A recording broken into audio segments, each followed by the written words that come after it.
Oi, minha gente, tudo bom, amores? Vamos fazer um pouquinho da apostila de história. Abram na página 221. Tem alguns trechos marcado texto, lembrando que eu marco com, às vezes, duas, três cores, mas se vocês não têm, não é problema, marca com o que tem, tá bom? Nós vamos ver um pouquinho sobre a educação indígena e quilombola, tá? Que ela sofreu vários, né? Vem enfrentando vários desafios ao longo do tempo, com o direito de homens e mulheres poderem receber a educação, tá? E no caso da indígena e quilombola também.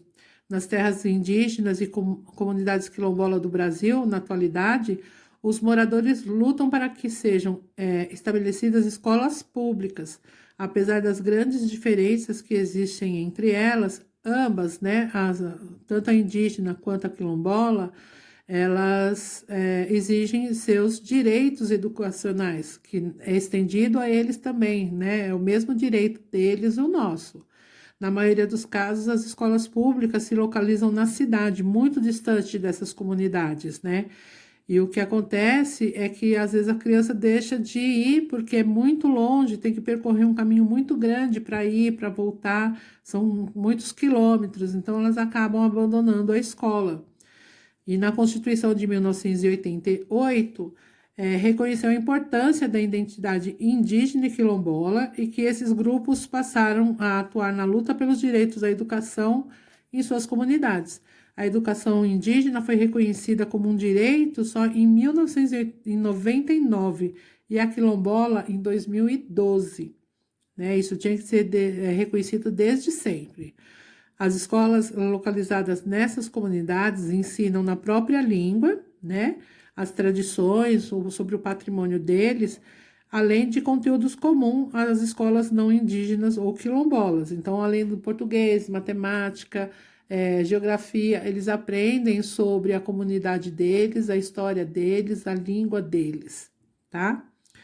E o objetivo não é segregar, né, gente? Não é separar essas comunidades, mas sim educar, né? Levar em consideração a cultura que eles já têm da origem deles, né? E nessas escolas indígenas, os professores usando tanto a língua portuguesa quanto a língua nativa, né? Só que assim, para eles, a primeira língua deles é a nativa, né? E o português é uma segunda língua, assim como vocês aprendem uma segunda língua na escola, que é o inglês, a segunda língua que eles aprendem é o português. Na página 222 também vem um outro tipo de educação, que é a educação especial, né? Existem pessoas com necessidades educacionais específicas. Algumas têm deficiências físicas, outras têm deficiências intelectuais, né, gente? É relativo ao pensamento, né? Elas pensam numa velocidade diferente da de vocês. Essas pessoas, como todas as outras, têm direito à educação de qualidade e a conviver, né, com coleguinhas na escola.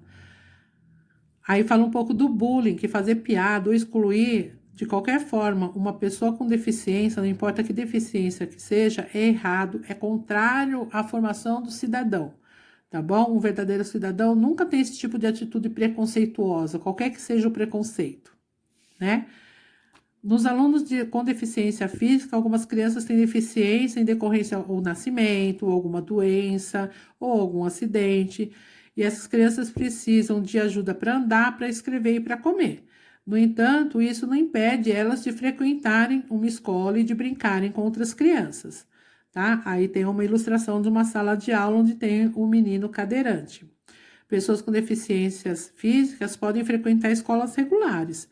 Para isso, as escolas estão cada vez mais investindo na acessibilidade, construindo rampas, elevadores, que permitam a circulação de estudantes cadeirantes, por exemplo. Lá nos alunos com deficiência intelectual, existem pessoas que nascem com alguma deficiência intelectual. Essas pessoas, essas crianças, têm uma lógica de raciocínio próprio. Elas pensam, estudam e se organizam mentalmente de forma diferente do comum, tá bom? De vocês, por exemplo. Existem vários tipos de deficiência intelectual. A criança pode nascer com alguma deficiência, mas também pode adquirir ela ao longo do tempo. A deficiência intelectual pode ter vários graus e se manifestar de diferentes maneiras, como problemas de memória ou dificuldade de socialização, de estar com um coleguinha, de interagir numa brincadeira.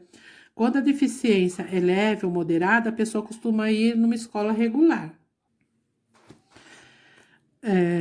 A escola que integra o aluno com deficiência a outros alunos é chamada de escola inclusiva, tá? Ela integra, ela não tem um lugar separado para criança com deficiência.